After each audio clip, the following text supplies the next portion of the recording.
All right. So this is an oldie but a goodie. It's one we haven't poked at for a little bit here on stream, but it's one of the many decks I mentioned I wanted to shove creature lands into a bunch of different decks. This is definitely one that I think benefits from having creature lands that make colors of mana that it has. So we've got a red-white mid-range here, just basically good red-white cards, like Helix, Bonecrusher Giant, Spellbinder, Skyclave for interaction, Adanto Vanguard for the stickiness, some Chandra for card advantage and interaction. And then we got 4 Den of the Bugbear, as well as Castle and Shatterskull Smashing here in the mana base. So this deck is playing 24, 26 lands, but 8 of them are utility lands. So we only have 18 lands that don't do something or double as a spell in some way, shape, or form.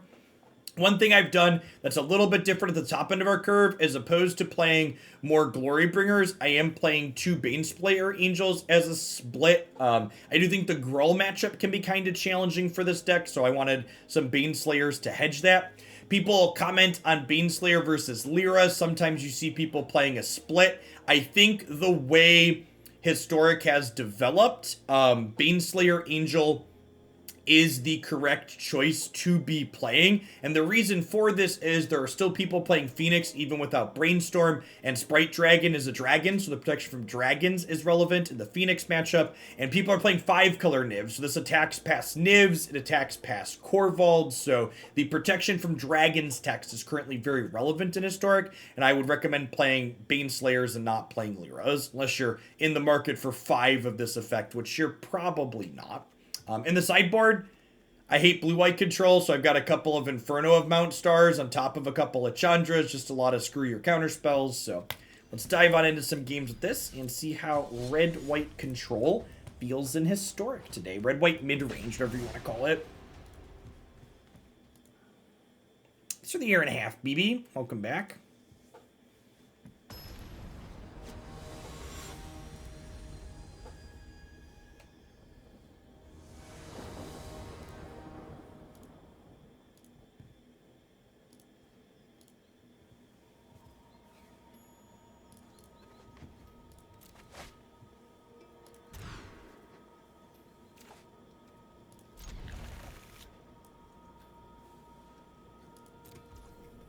So we'll go Sacred Foundry tapped on 1 into Den of the Bugbear on 2 Vanguard.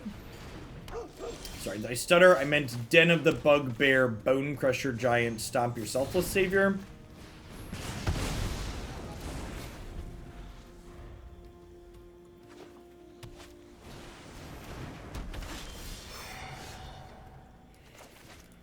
I have to imagine this matchup's pretty terrible for us.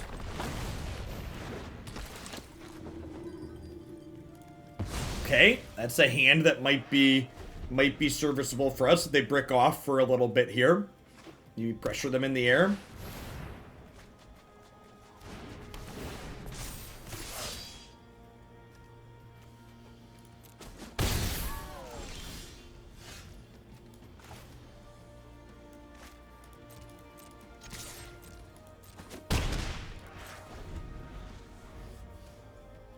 Calling it Boros midrange a misnomer. No, I think this is a midrange deck. I think it slants a little bit controlling, but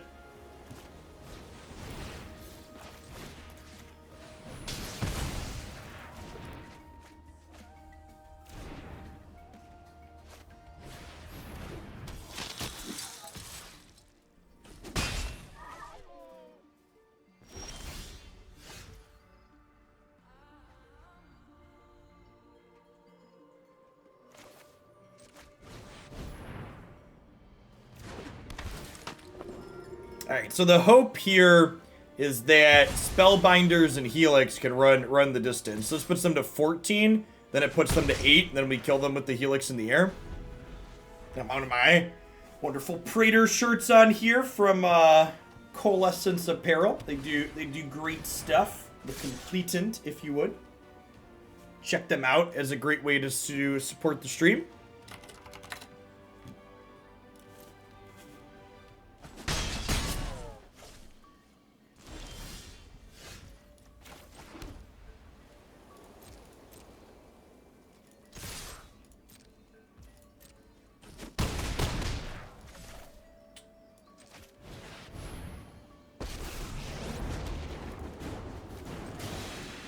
tough guy?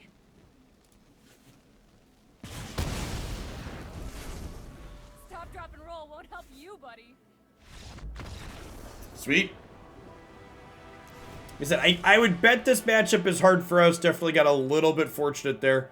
Opponent had a pretty slow start. Reidane, not particularly exciting here. Adanto Vanguard, not particularly exciting here. This is what I, generally speaking, like to refer to as an all Doomblades on deck matchup. Just want to bring in all of my removal spells so I can kill as many of their creatures they put into play as possible. Keeping the board empty is my route to victory here, I think. I think Thalia's strong here. Yeah, Archon's good because it stops them from chaining off. They have a lot of cheap spells. I don't know if I like Thalia. Like, I have a bunch of 2-mana spells, and like Thalia puts all of those behind. She's a symmetrical effect. Okay, I need to put 2 more cards in for my sideboard here, and like maybe she's a 2 of. Honestly, it could be right just to leave a couple of Reidane in, just because like a 2/3 flyer closes the game. I'm not gonna draw all of these spellbinders every game. I think I'd rather have this for the flying stat line than the Thalia effect, especially when we're on the draw. Chandra is much too slow as a sweeper in this matchup.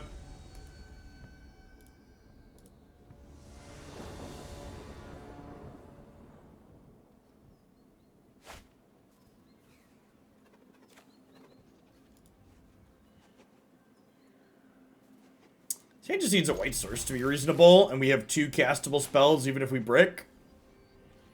Yes, B, thanks for the follow. Welcome to the channel this morning. Never didn't have it. These come into play untapped on 1 and 2. This comes into play untapped on 3.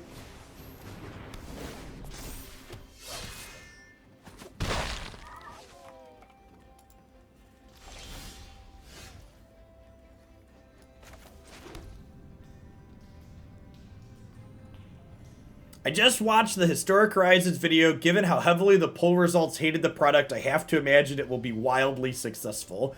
Big mood. Big mood. The more Magic boomers hate it, likely the more successful it will be. Agreed.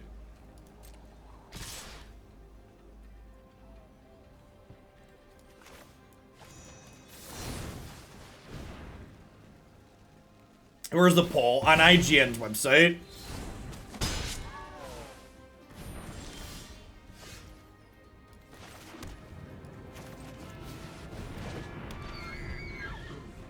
This actually stops Luris from generating value here as well, which is great. Well, that's heckin' read. So, we 10 out of 10 just play Chandra on an empty board effectively here, right?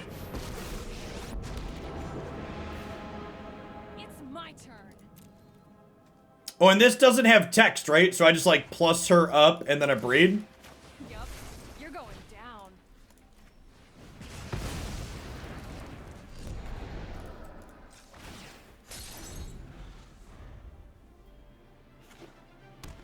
Yeah, my sequencing might have been wrong there. It might have been correct to use the Abrade.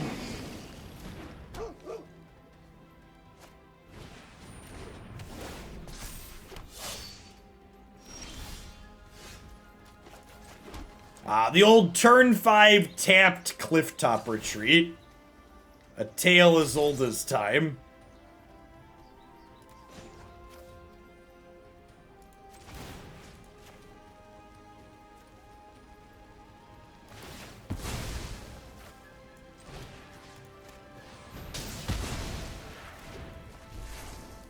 Time to die.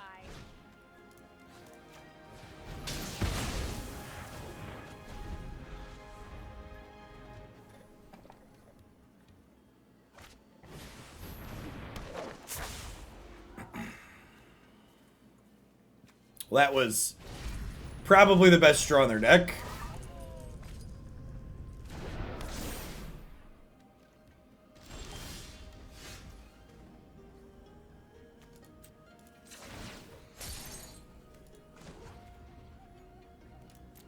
So, I have to take this off the table, otherwise I lose, right?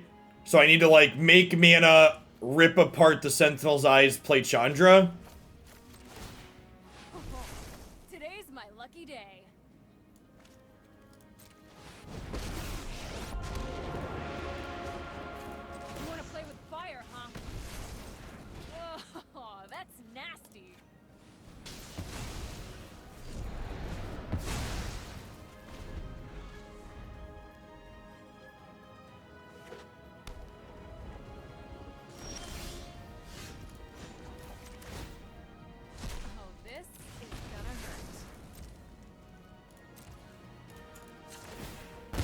He's gonna do this to stop them from playing 2 cards next turn. This way they can't go cantrip creature into Sentinel's Eyes again.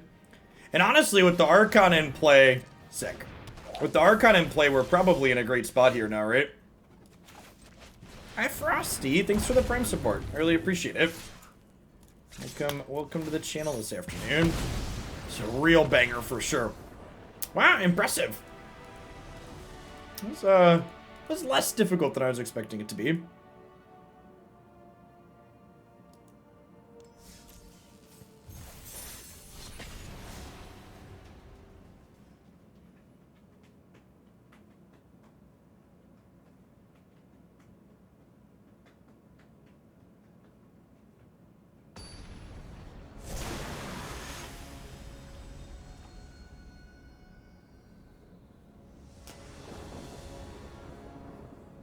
So, I would expect them to have more designs similar to Hex Android, because the reason why Hearthstone has the word random in so many of their digital mechanics is because Hearthstone at its core is a very low variance game. So if Hearthstone doesn't load the variance into their actual card designs, their game gets very repetitive and repeatable. Whereas Magic loads most of its variance into the resource system, as we're all very familiar. Hey, what's going on, Bandit? Good afternoon. I'm gonna keep this, I think, against... This is tough, actually. So Wellspring for a while meant 5-color Niv, but this could be food, right? And how I mulligan very differently against those decks, right? Like, against 5-color Niv, I bought him Skyclave. Against food, I bought him Adanto.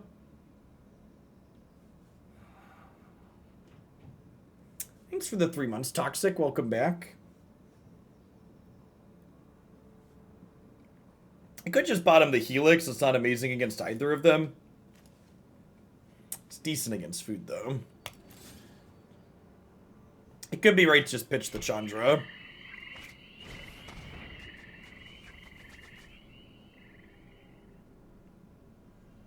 And this could still be food or Niv.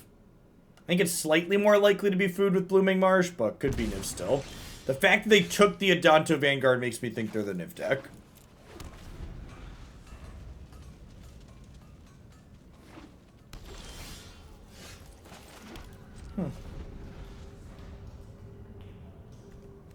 They're food and they just cared about this card for some reason? Does it have like a really slow hand?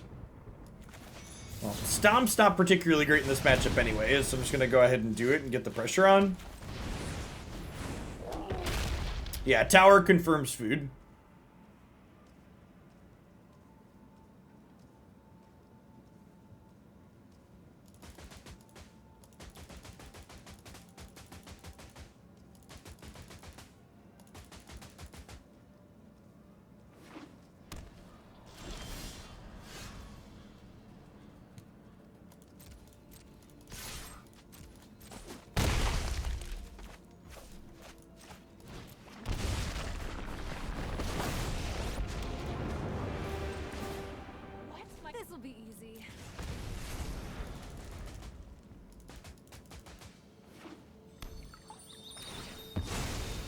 It's like doing nothing, play Wellspring on 5? What did they keep?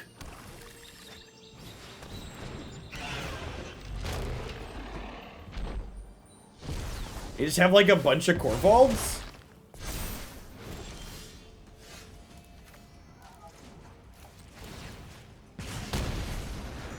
I wonder if this is even right. It feels like they probably have another Corvald, right? I mean, they had Thoughtseize on one. They had their Colors of Mana.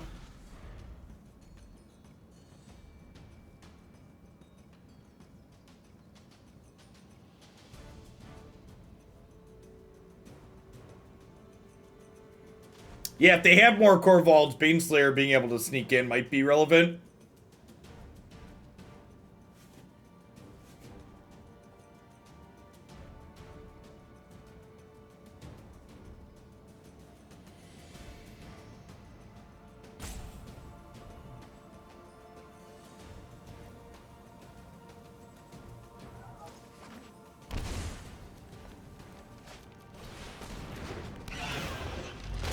Yep, confirmed more dragons.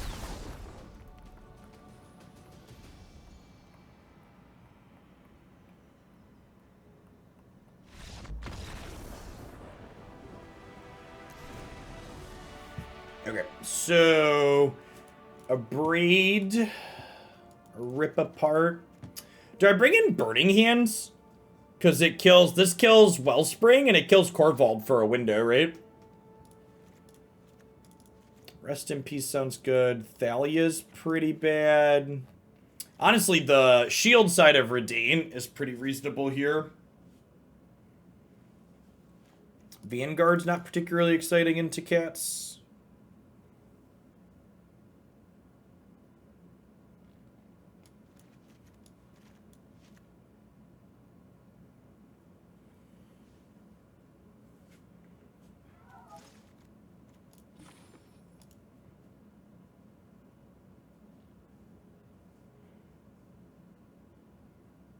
It's like Trim a Helix. Like, the life gain is nice, but, like, I'm bringing in 4 other deal 3s.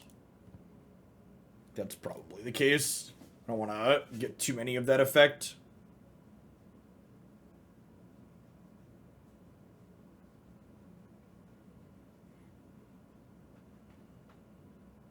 The 1 toughness on Spellbinder isn't amazing this matchup against Mayhem Devil, but, like, we're bringing in a lot of extra Mayhem Devil answers, and we do need ways to just kill them. So, like that last game we just played, you're right that Stomp is bad against their creatures, but stomping their face and then playing a 4-3 is one of the ways we pressure them out, and we do need ways to win the game at the end of the day. Thanks for the follow, Elite God. Good afternoon. Thanks everybody for hanging out today, by the way. If you're new to the channel like Elite God, thanks for dropping in. My name is Jeff Hoagland. I stream full-time here on Twitch. We do Magic the Gathering almost every single day to start the stream. We do some Modern on Magic Online. We play Historic and Standard 22 on Arena these days, all constructed formats. I also do some variety streaming. We're going to be starting Uncharted 3 this afternoon at the end of the stream. We're going to be playing some more Pokemon Unite later on in the week. Usually for Magic stuff, we play a lot of different decks. Usually play 3 to 4 different Magic decks every single day. And if you want looking for stuff after the fact, my YouTube channel gets everything cut up deck by deck and uploaded there. It's very easy to shift through and find just the stuff that you care about to watch. Deck lists in every video description for easy importing.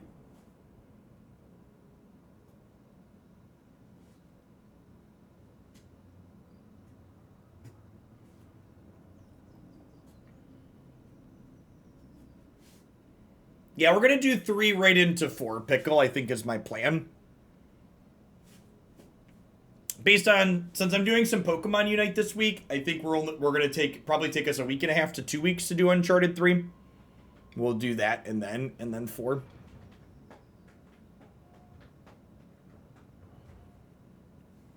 Thanks for the follow, Sketches.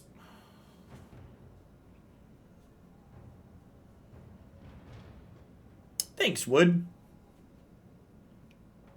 It's mostly looking strong because I just have let it run wild. We have not done Red Dead Redemption 2. It's on my list of games to pick up when it goes on sale at some point, though. So whenever that finally hits a discount on the PlayStation Store, I'll probably pick it up for the backlog.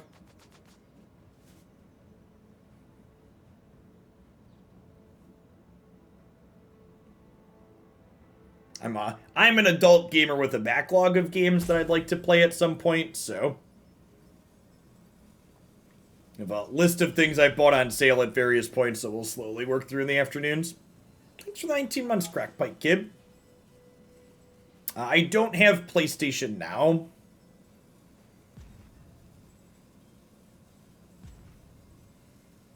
Yeah, I don't mind long games though. Like we played Witcher 3 on stream at the end of last year. We did that start to finish, like 60 hours. Played it for a month and a half. In fact, when the Witcher 3 remaster comes out for the PlayStation later this year, we might do a second playthrough of that, because that game's great. Has a lot of branching decisions you get to make too, and I'd like to make some different choices at key points, I think.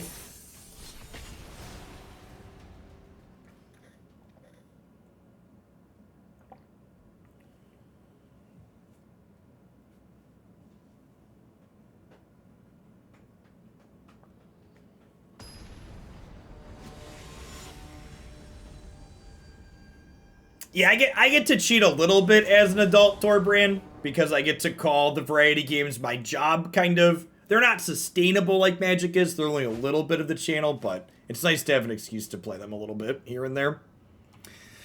Let's keep them all. I have a utility land. This is basically 2 spells. Let's give it a try.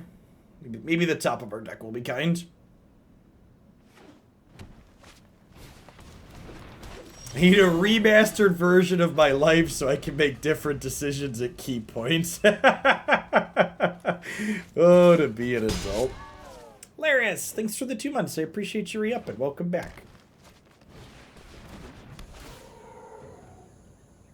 Not Grawl. Okay.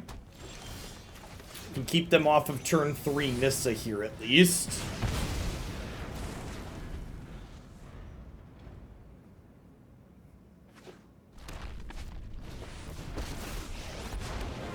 Oh, I am gonna love tearing this place to the ground.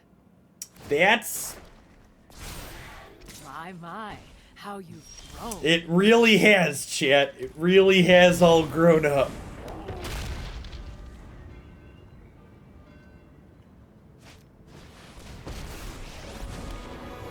Grazer is dummy thick, chat. It's got a big booty.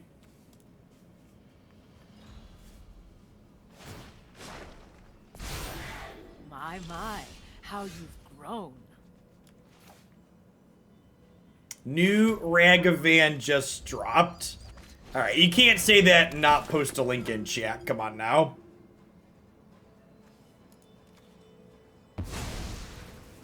Things even got reach to beat my Spellbinders. Yikes. I don't know that we're going to be able to beat this game 1. I am not frightened by you.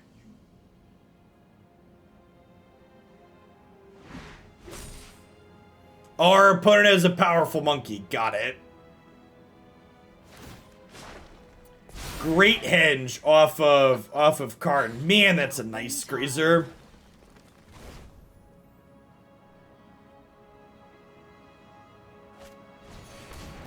It's coming for us, chat. Oh, we have Skyclave Apparition. Yeah, good call. Hit me, dealer. 1 Skyclave, please. Alright, the top of our deck wasn't kind. Turns out. Alright. Breeds and rip aparts come to daddy. We put a deck in stone in. Reidane's actually pretty good here, huh? They had a lot of things that were 4+ cost. Baneslayer Angel seems kind of slow and mopey. They're not aggressive.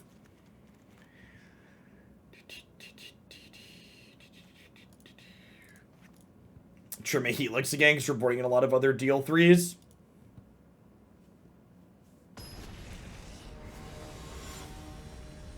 ZYX, you have entered the terrible 2s. Have a mighty steed to ride around the kingdom. Thanks for the support. Good afternoon.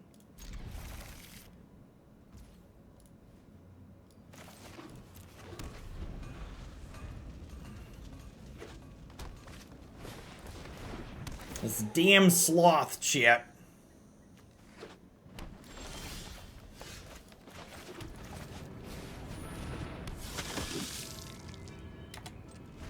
I'm boarding out Thalia in every game. Is it better to keep Thalia in the sideboard, or are we running into a lot of decks that don't warrant her? Definitely the latter. The other thing is that Thalia is just a fine card game 1. One of the things that I would encourage you to learn as you're learning how to build decks is there are such things as good game 1 cards as well. Just because you frequently board a card out doesn't mean it belongs in your sideboard. So, something that commonly happens, especially in mid-range decks like what we're playing right now, is you'll have a bunch of just kind of okay, generically fine cards in your main deck, and post-board, you turn, you know, your 5s and 6s into 8s and 9s, and which 8 or 9 you want out of the sideboard will depend on the matchup. Thalia specifically is very good against both Phoenix and Control, which are both archetypes that are still present in the format.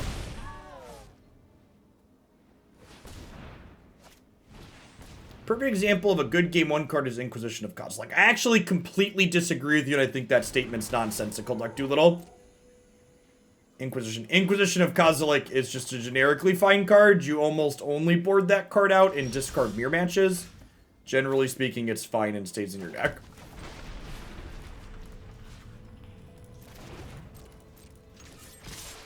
These sloths get to keep Nissa alive now.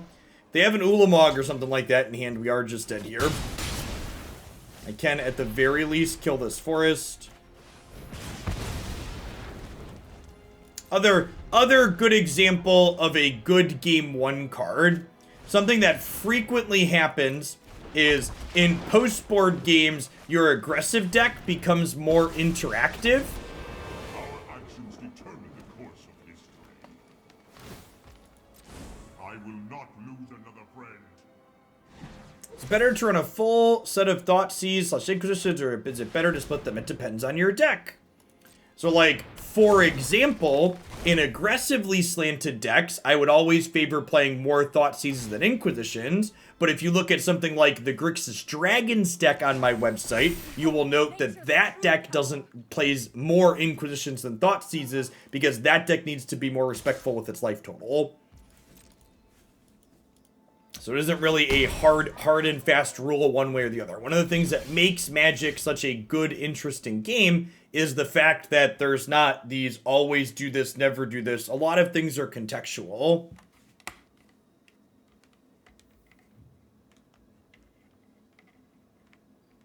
A good game 1 card is a card that you frequently board out.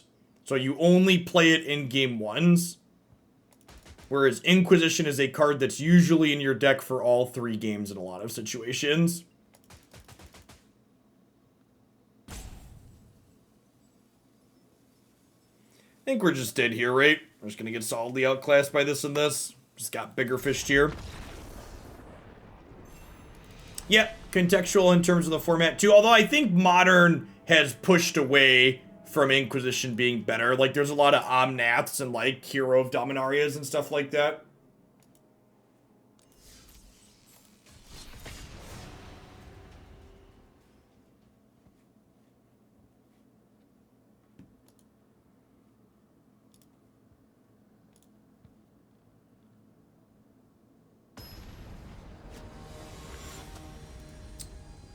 Yeah, cantrips. Cantrips like Opt.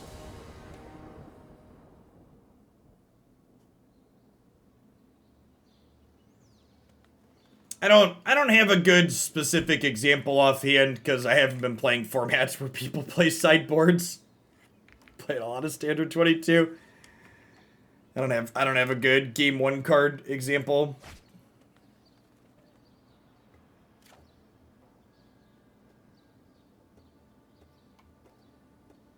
Yes, good game 1 cards follow one of, generically, I think Threesmith covers one of them. Game 1 cards in interactive decks tend to be flexible cards that are less powerful than things that do a more specific thing. Another example of a good game 1 card is a very aggressive card that's only good when you're on the play. Or is only good when you're the beatdown. No, that's not what we're talking about at all, Wargy. We're not talking about cards that are bad in specific matchups. We're talking about cards that almost always board out in the post-board games.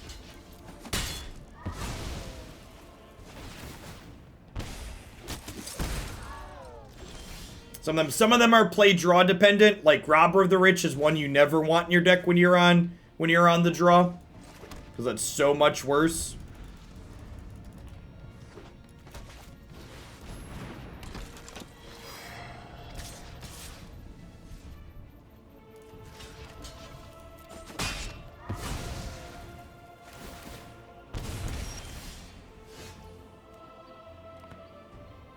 Huh?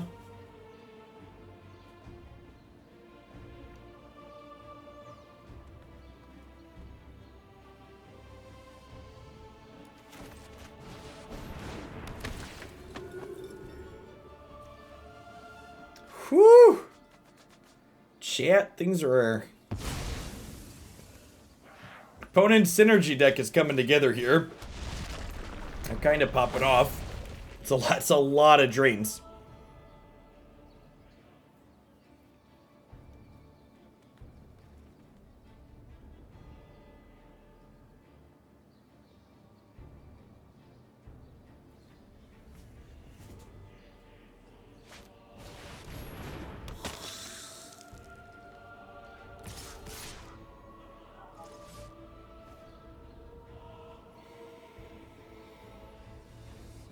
So if I kill this, I take 4.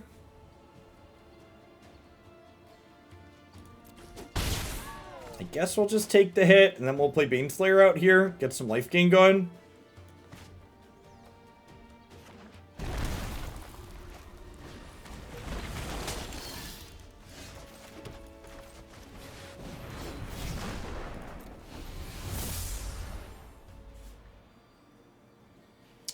So if they don't draw a sacrifice outlet, we actually kill them relatively quickly in the air here, huh?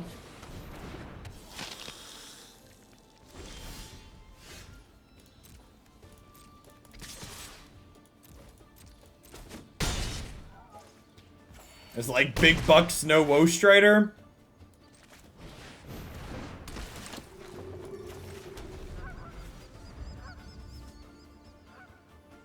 Alright, chat. Chip in a chair. Some flying creatures. Spellbinder is so good. Man, I really hope we get Vindiclick in this format at some point. I would love to Vindiclick people. This card's good, but it's like not quite the same as Vindiclick.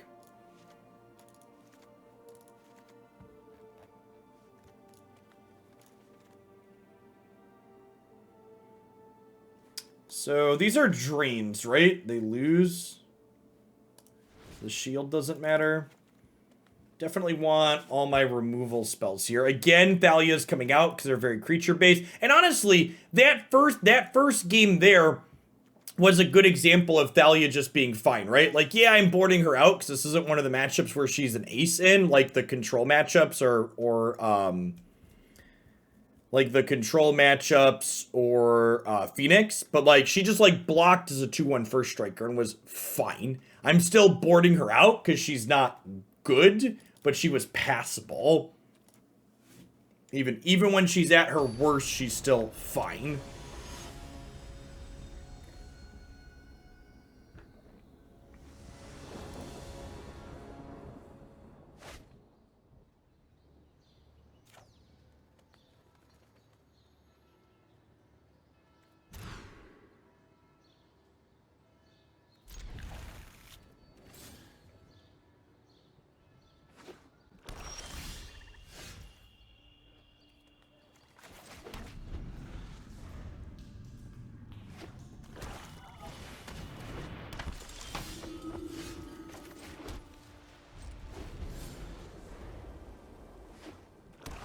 What's going on, Moxane?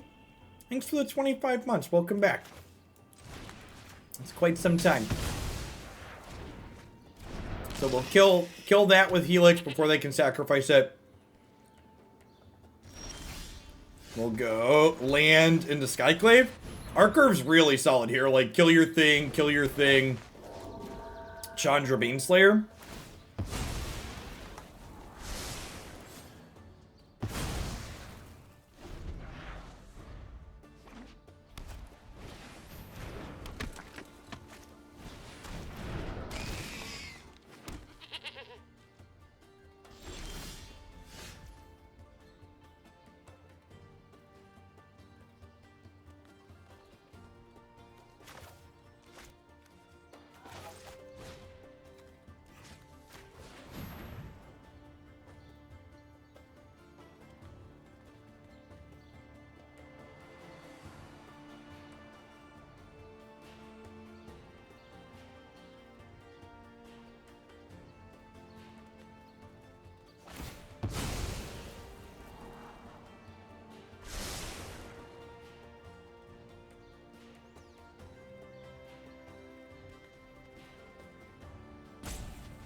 It's not prime, but it is 3 years socio. Thanks for the tier 3. Good to have you around. And thanks for doing pogo battles with us. Our little pogo sub-community's been great. I will get a playable Dialga at some point.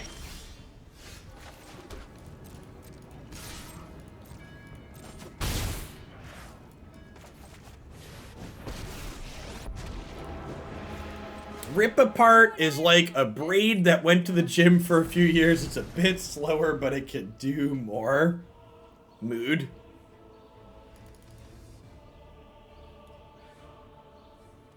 That was a Vantage at least. Our Clifftop was actually untapped on 3.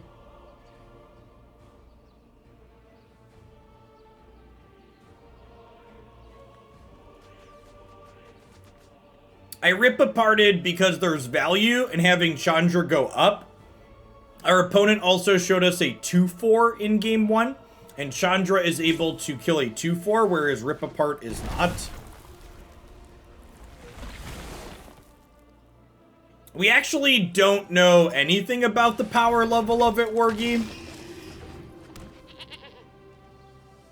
They haven't shown us anything about the power level. They showed us like a couple of cards.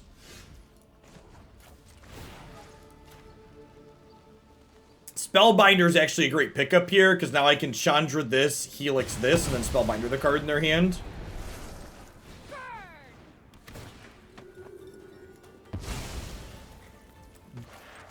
Day of Judgment? Really?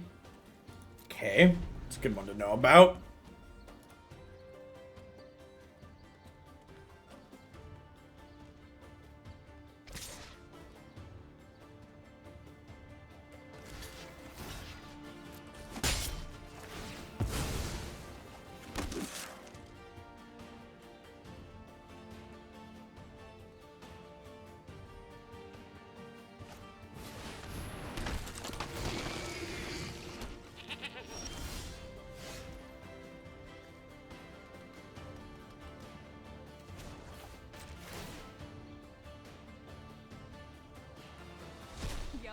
You're going down.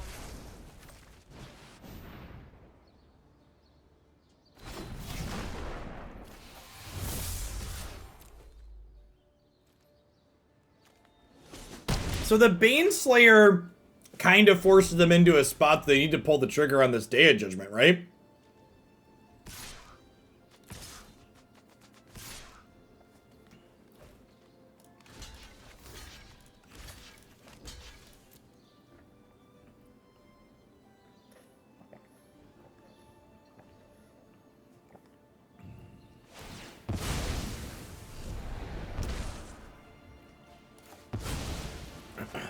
I'm gonna sacrifice this because I want this to die to this in combat, so that way when they Day of Judgment here, they don't get the token.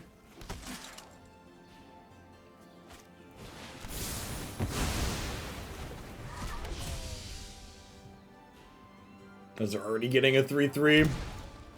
Alright, 2 shots at a Glorybringer, chat. 1 shot at a Glorybringer. Oh, today's my lucky day.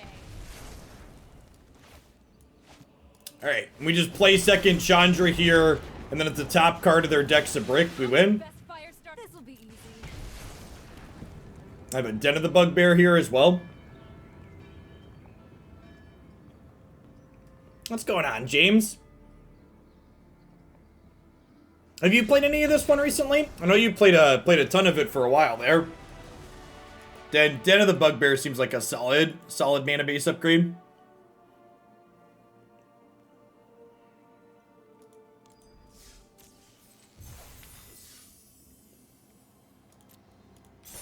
So they sacked the Woe Strider to their thing anyways. That didn't matter.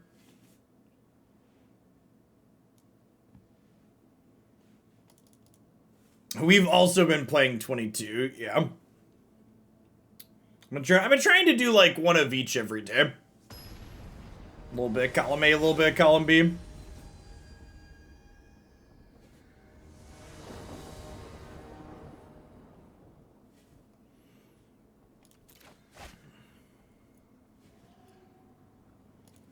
Still a little slow, but I think it's keepable on the play.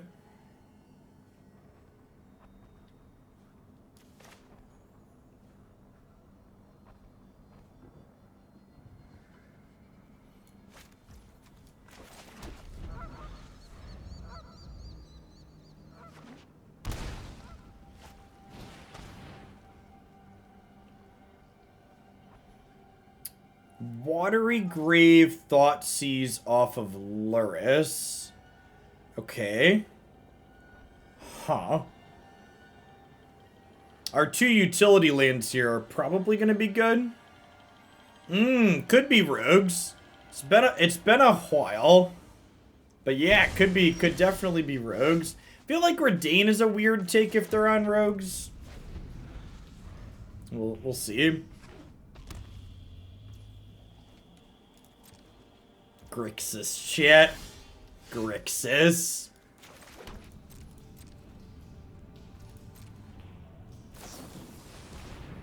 Grixis rogues.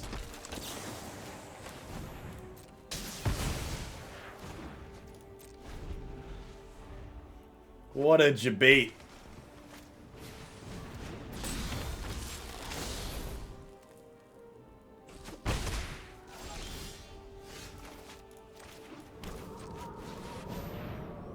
Bernie Sanders, chat. He's a... What? Are you playing Spell Pierce? Excuse me? Excuse me? Spell Pierce? Yeah, cast... Wow, they didn't cast Grey Ogre. That kind of surprises me.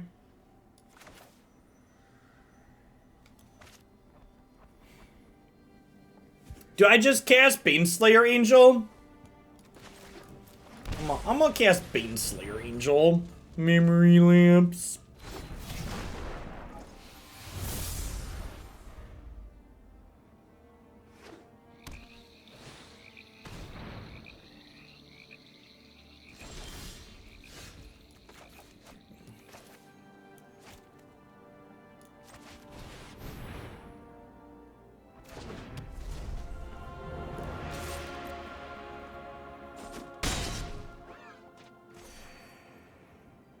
The attack with the Angel's a little aggressive. If they kill Reidane and then draw a good card off the top of my deck, I could be in trouble.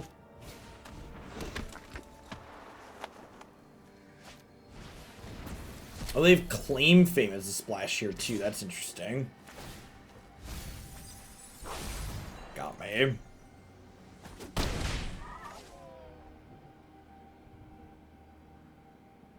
Oh, all the rogues trigger Robber of the Rich. I forgot about that. All the rogues trigger Robber of the Rich. Just indefinitely for the rest of the game.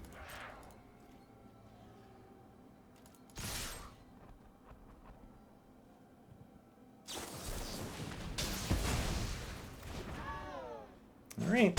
They have taken her out back and drowned her in the lock, chip.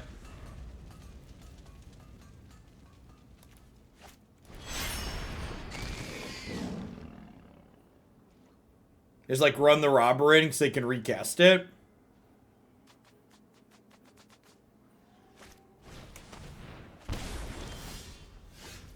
So, something that's a scotch awkward here is I can't really attack with Den of the Bugbear because the 1/1 just goes into the Luris, which gains them back the 3 life the Den of the Bugbear would have dealt.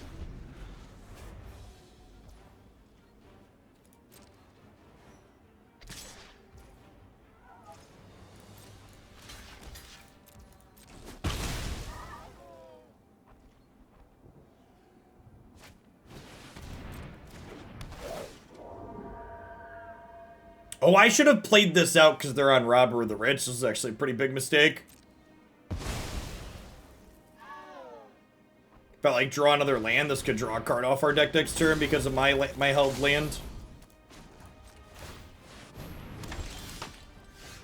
Whoo, baby.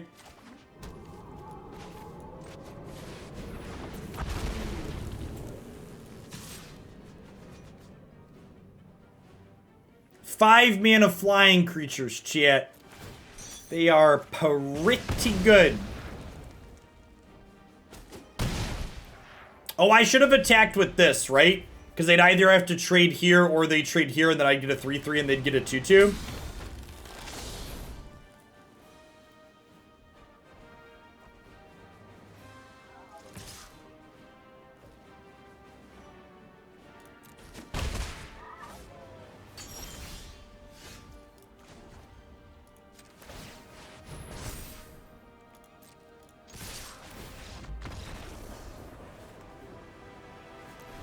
Creature lands, ladies and gentlemen. Creature lands.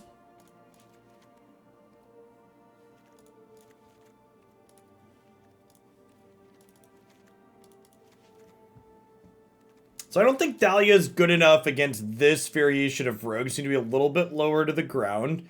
Reidane's kind of whatever. This is actually pretty good at racing if we can get it into play and it resolves. They have a hard time killing it. This is obviously aces at the top end. I think I might trim these Chandras. They're a little expensive and they're hard to protect. Is it crazy to play second? Is it crazy to like cut all of these Chandras and just board these in too? Just like uncounterable bit bomb diggities. I'm kind of into uncounterable bomb diggities, chat. If this is wrong, then I have no desire to be right.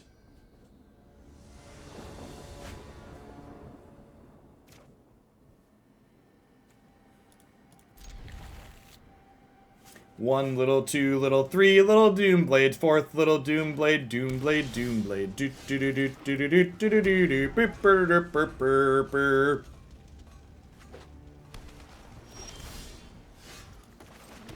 Alright, I'm playing the Adanto because I don't want this to get spell pierced.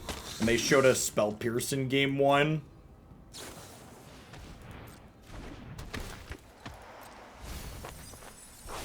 Get that. Milled some non-lands for us. I appreciate when my opponent does us a solid like that.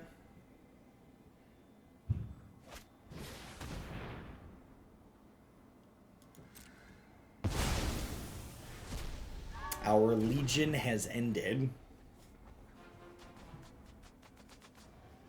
Come on, play a tapped land so I can rest in peace you. I will also accept no land. No land is acceptable. Go to sleep, go to sleep, go to sleep, my rogue opponent. Do-do-do, do-do-do, do-do-do-do-do-do-do.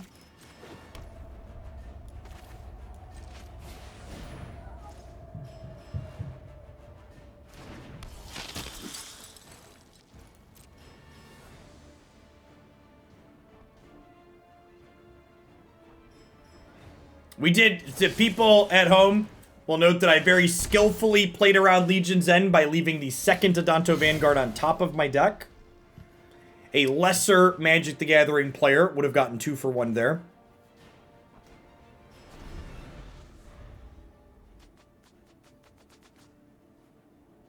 How is Brainstorm List so strong? It's been pretty reasonable.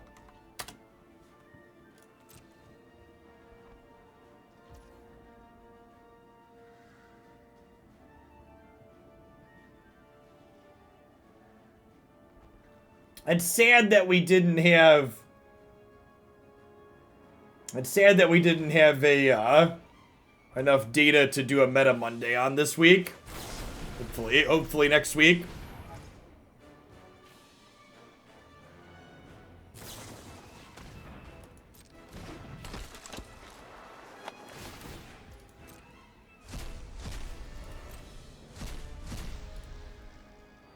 Opponent hoping to mill us out here. Vanguard hopefully means that's not going to be a relevant line of victory for them.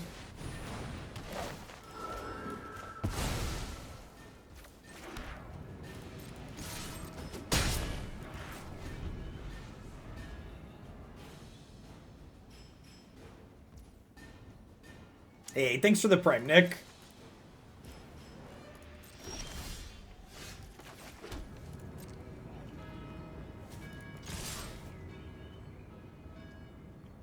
Nick Seam, thanks for the 2 months. Oh yeah, is the MPL Gauntlet or whatever it's called up next week, I think?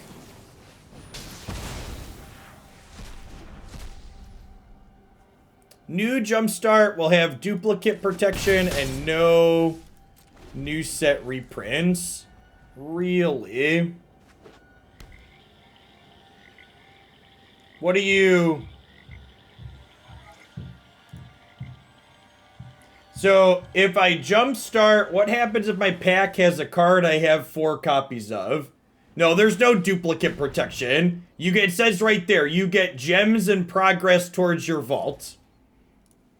Dupe protection only applies to booster packs you're opening, chat. Literally, in my opinion, the only bad thing about this Historic Horizons thing is the distribution model. Jumpstart is the single worst way for constructed players to acquire cards on Magic Arena. It requires you to either play a format you don't like or spend an incredible amount of money.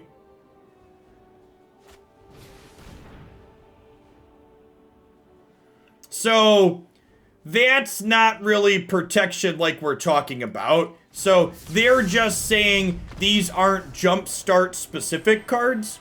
So they're not going to let you just buy Jumpstart packs, chat. Unless that says that. Yeah, you'll receive gems and progress towards your vault. What we talk about when we say duplicate protection, 4th card protection, is when I open a pack of Strixhaven, unless I have every rare in the set at 4x, I won't get a rare I already have 4 copies of. You don't start getting 20 gems for rares until you have every rare in the set. So for example, this is 20 gems because I have every Kaldheim rare. Forgotten Realms pack here. I don't think I have all the rares yet. I don't have all the rares yet, so I got a rare that I don't already have 4 copies of. So you're right that it not giving the Jumpstart set symbol to cards that already exist on Arena is marginally more generous for people who want to play Jumpstart. But I don't want to play Jumpstart, and there's a lot of other people that only want to play Constructed like me. And Jumpstart's still an atrocious way to get cards for all of those folks. What's going on, my dude? I love you too. I can play the other game. My other game's an adult game later. What is it called? It's called Uncharted. It's not a game you can be in here for. Wasn't that the one you let me be in here so I can eat? Or what was that one?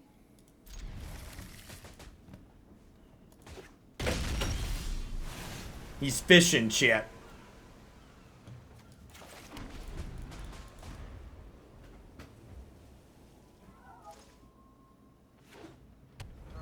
He did close the door at least.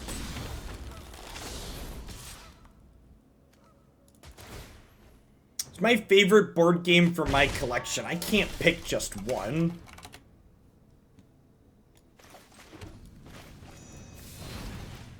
And then I also have a list of... These are games that we play with the boys. These aren't specifically games for children, but they're games for adults that my children are capable of playing. Which, if my 6- and 7-year-old are capable of playing, then that means it's about a coin flip that your Magic play group can handle them.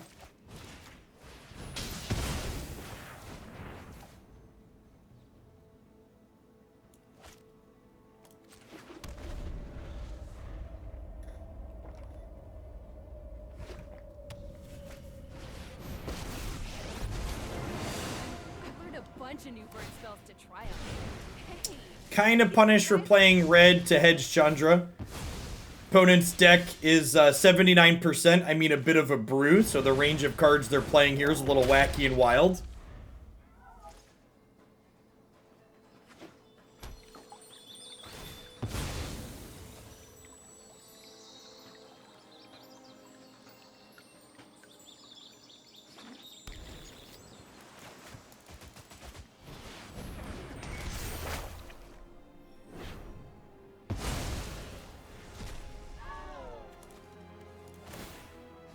I'm gonna concede if we don't draw a land next turn.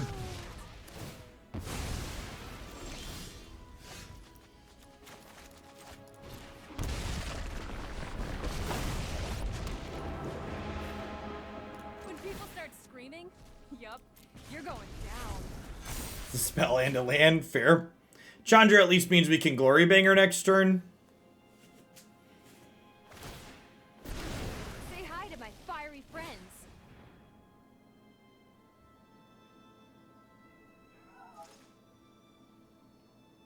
Little Chandra with Iteration's kind of sweet. This is a really good card to flashback.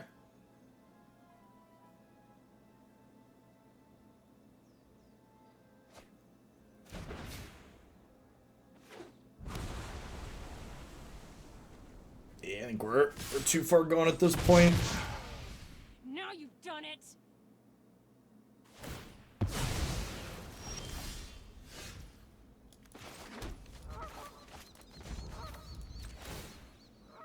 Oh, this is gonna hurt. Yes, I do remember when this Chandra used to deal damage to other planeswalkers.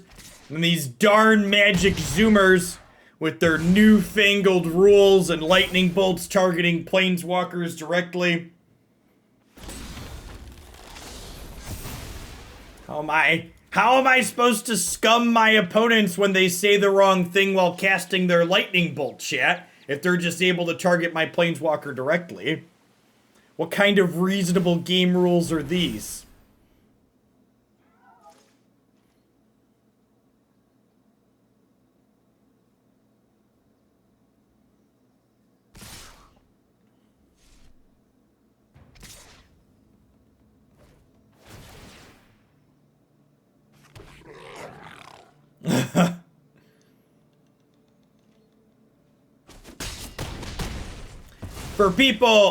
For the magic zoomers in the audience, you didn't used to be able to, what's the word I'm searching for? You used to target your opponent with your burn spells, and then you redirected damage to your opponent's planeswalkers.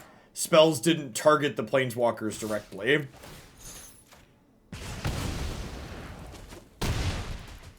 And for the record, I think it was Morrow talked about it at one point. They templated planeswalkers like that initially because they didn't want to errata hundreds of cards if planeswalkers weren't going to be a card type that stuck around.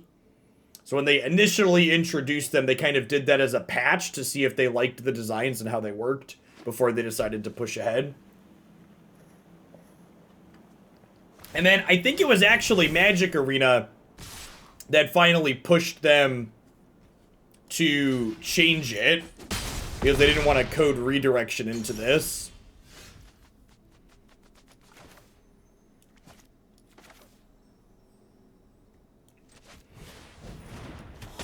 Just gonna go ahead and Helix their face here, so I don't die to a burn spell. Lightning Bolt is back to its original wording. Close race here, despite the fact that we stumbled.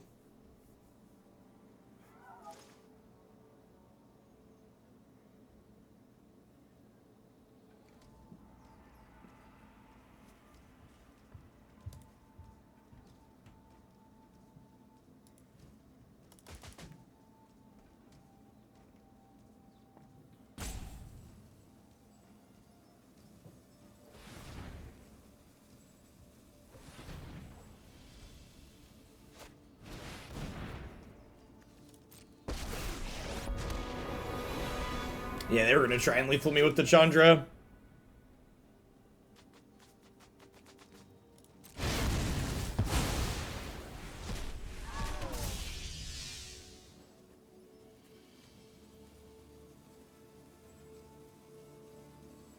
So now they have to down tick to kill the dragon. Ugh,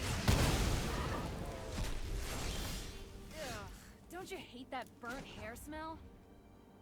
We're 1 point short at the moment.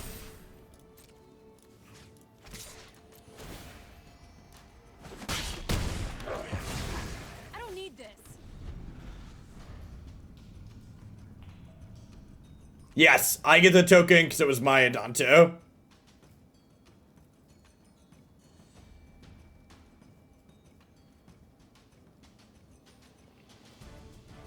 So for Jumpstart, you either have to play Jumpstart or use wild cards.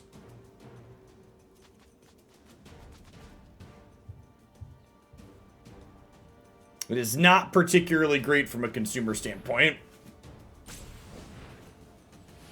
Den of the Bugbear getting up on the scoreboard there.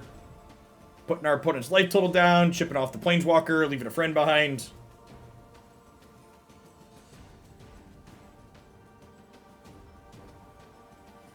Looking pretty good.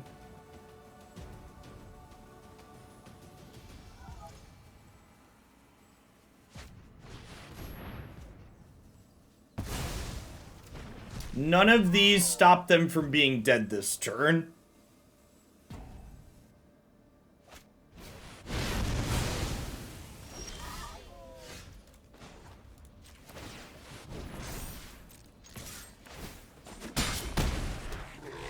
Me too, Schooler. The event's cheap. The event's like 2,000 gold. The event itself is very cheap to play in. So like from that perspective, it's not bad. It's just like, I personally have no desire to play in an event like that.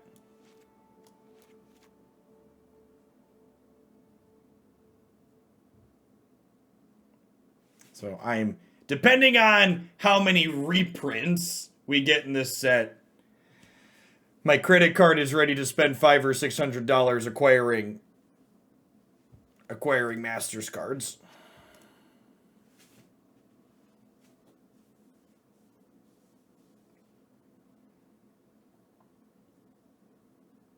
Is it more optimal, I wonder, to join? Does anybody remember? Are you guaranteed a mythic inside of Jumpstart packs? Does anybody know?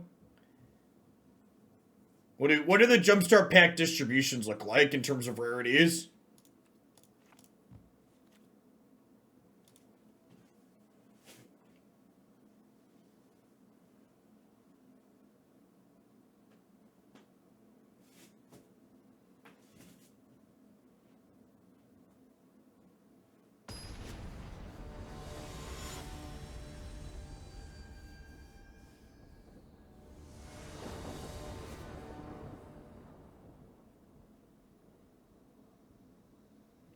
No, I don't want to play in the event. Playing in the event is like wasting money for me. My constructed content's a lot more popular than my limited content. I also just don't enjoy playing limited.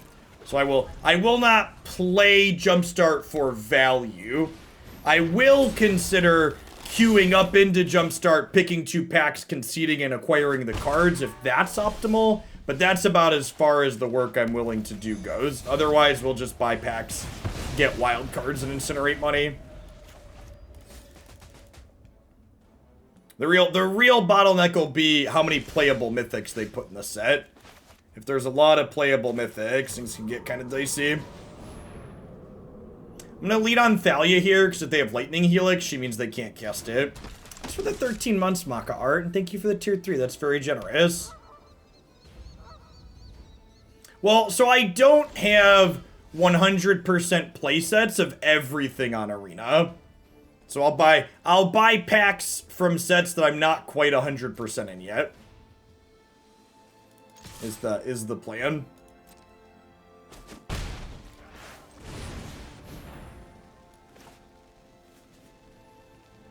I am very glad the Jumpstart game mode is coming back to Magic Arena. I think it is a great game mode that makes Magic really accessible at a cheap price point, offering a variety of play patterns for those who like it.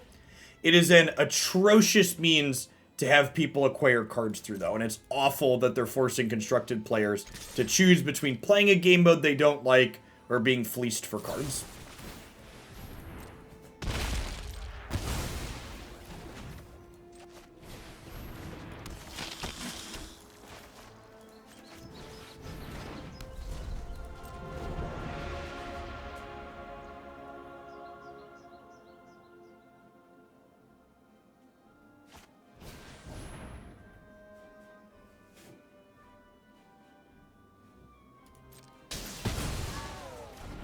Alright, and they tapped off of a removal spell, so let's just fire up old Bugbear here. Look at how bad Wrath of God is against our deck right now. It's like, good luck with your sweeper, friend. Vintage Cube. I do not intend to play limited on Magic Online, no.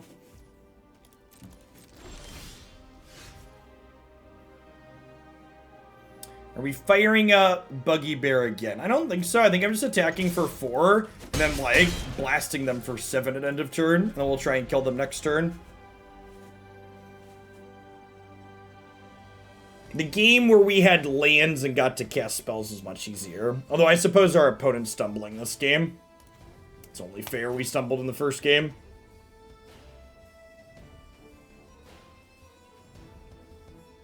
Chat, you should take an opportunity like today, if you use Magic with social media stuff at all, to look at all of the people who are rattling their boomer war cries and just mute or block a bunch of people with awful bad takes. Because I promise you, all of the people upset about digital mechanics today are going to be upset about other stupid things that don't matter and are actually good in the future.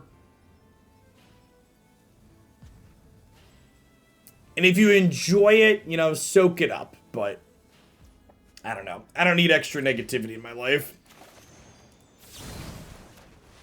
Mega Block is such a good tool. And for people that aren't familiar with Mega Block, it lets you very quickly block not only the person that sends a tweet, but also everybody that likes it. Because sometimes someone tweets something stupid enough that you need to get rid of the people that also liked the stupid thing.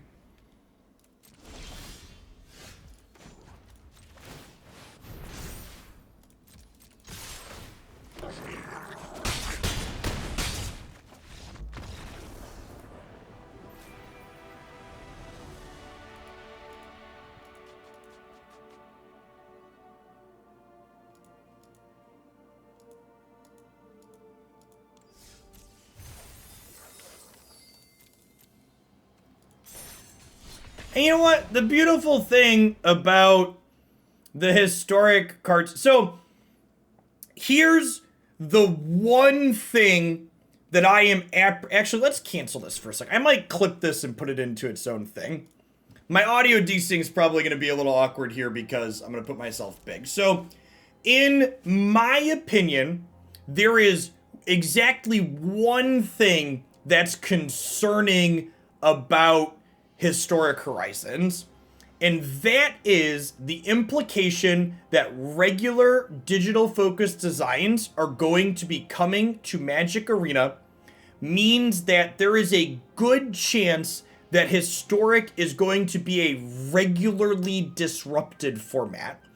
And one of the appeals of Magic's non-rotating formats is supposed to be that you can, like, get into a deck and enjoy that deck and play it a ton and not worry about it going away or changing or the format making it unplayable on the regular. And if they're going to be regularly injecting these new cards, like, I was expecting...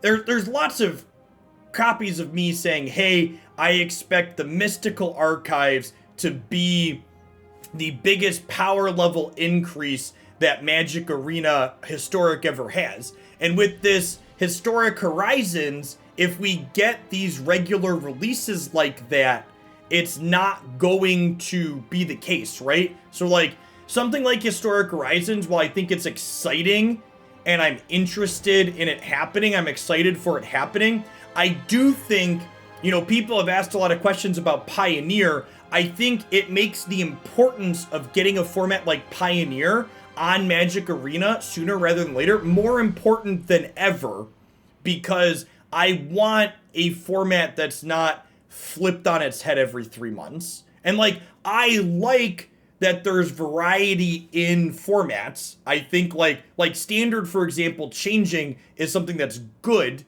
and I think that having that format be something that changes is great. But Magic should also have a format where you can just be like, nah, I'm the Merfolk guy.